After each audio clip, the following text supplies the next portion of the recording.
pime ala, kus tuuakse päevavalgele seni tundmatu reaalsuse osake. Pildile jääb nähtamatu. Siiski pole tegemist ei fotograafia, jutustuse ega ka kommentaariga. Mis see sõltumatu tantsulaval etenduv Hendrik Kaljujärve ja Inga Saluranna All Tomorrow's Parties siis on? Tere, Hendrik! Tere! No, All Tomorrow's Parties on peagi meie ees. Et mida see pealkiri õieti enda taga siis sisaldab, et mida me oodata võime? Pealkiri on esimeses joones lihtsalt kõlab väga hästi. See meeldib kõige rohkem, aga ta on ka üks pidude seeria Inglismaalt. Ja sealt nagu seoseid ei maksa tegelikult otsida. Selles nimes on midagi, mis kõlab õige. Ta on kuidagi tulevikku vaatav ja ettepoole sirutav ja see on ka mingi tunne, mida me otsime selle lavastusega. Olete Inga Salurannaga siis mõlemad lavastuse autorid. Räägi üldse, et kuidas tekkis idee, mis teid selle lavastuse juurde viis? See initsiatiiv tuli Inga poolt ja Inga on näitleja, kes töötab hetkel Draamateatris. Nüüd etenduskunstid on oluliselt teine vorm, kui seda on näiteks klassikalised sõnalavastused või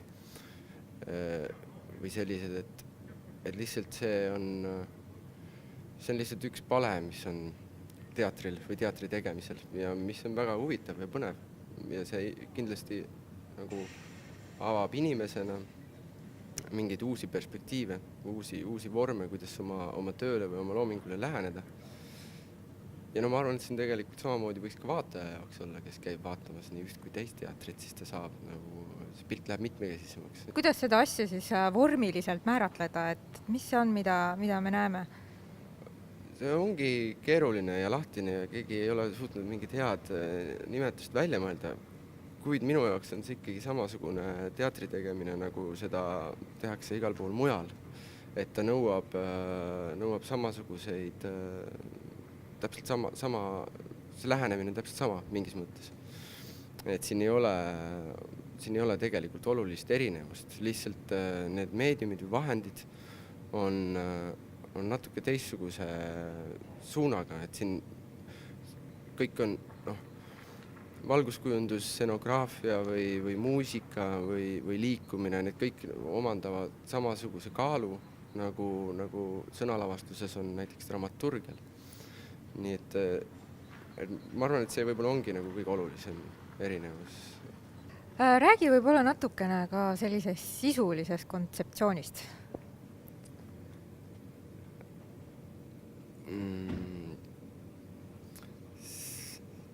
Sisuline kontseptsioon on tegelikult see baseerub ühel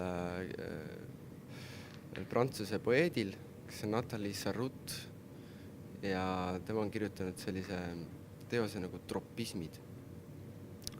Ja tropismid on laenatud mõiste bioloogiast ja see on taimede reaktsioon.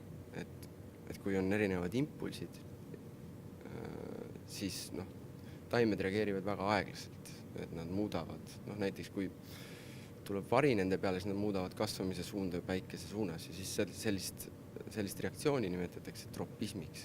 Kui on mingisugune mälestuspilt inimesel, siis sageli see võib olla kõige juhuslikumal hetkel tekkinud ja esmapilgul seal võib-olla ei olegi midagi, mis oleks nii mälestamisväärne. Aga tema ikkagi kirjeldab seda pilti ja ta teeb seda väga poeetilisel moel ja suunab tähelepanu väga huvitavatele asjadele. Ja see on siis nagu meile aluseks, aga ütleme, ta on lihtsalt selliseks tunnetuslikuks või mõtteliseks aineseks, millest nagu lähtuda. Ja lavastus sarnaselt võtab ühe pildi, ühe kaadri ja siis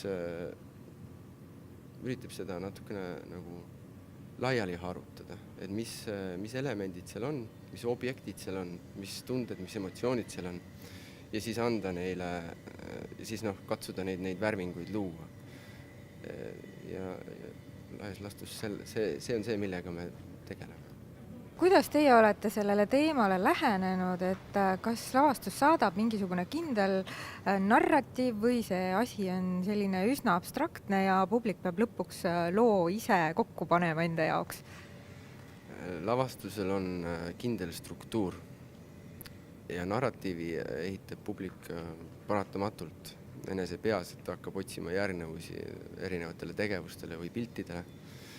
Ja ma arvan, et see on ainult hea.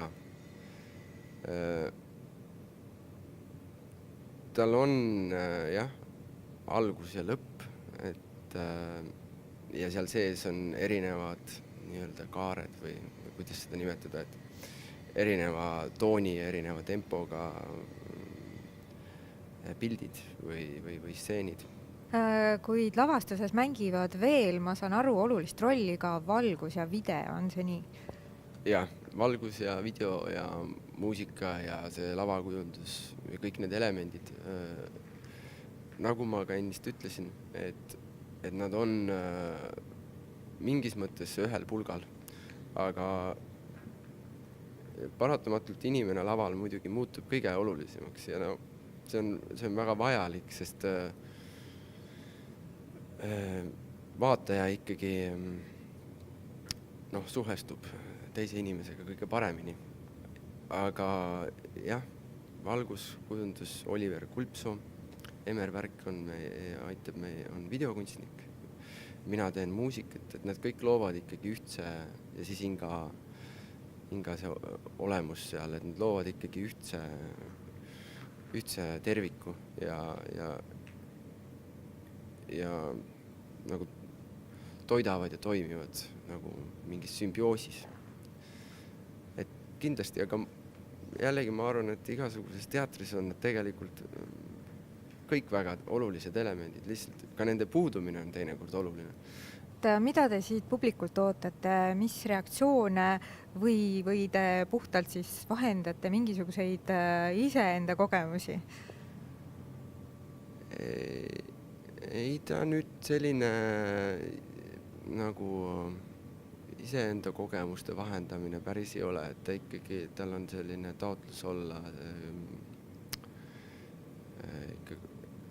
kunstiliselt ikkagi suhteliselt ambitsioonikas, et mingisugust universaali otsib, aga vaatajalt mul ei ole vaatajale mitte mingisuguseid nõudmisi, et tulevad ja istuvad ja siis vaatavad, mida ja loodetavasti heas usus. Meie teeme samamoodi. Esietendus on 11. mail ja kokku on 6 korda mängime seda maikuu jooksul, 1 korra Tartus ka. Kuupäevad leiab STL-i koduleheküljelt või Facebooki lehelt. Ja siin Sõltumatu tantsulaval Telliskivi loomelinnakus. Suur aitäh sulle, Henrik! Aitäh!